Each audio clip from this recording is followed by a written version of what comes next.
Normalisht që gjithmonë ushtria funksionon duke ju referuar objektive politike, pra nuk ka shkputje mes profesionalizmit të ushtrisë dhe objektive politike, pavarësisht që në dukje ushtria është apolitike, edhe është apolitike, po më shumë është apartiake se apolitike, pra ushtria zbaton politikat e qeverisë. Prandaj për mua, të qenit ministër i mbrojtjes, më kam mbajtur prap afër ushtrisë, edhe më kam mundësuar që të zhvilloj politika që afektojnë, pra kanë impakt në punën e ushtrisë së Kosovës. Pra është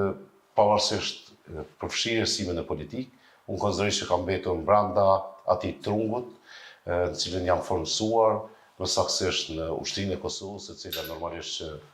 bazament e ka të Ushtria Shkrimtare e Kosovës.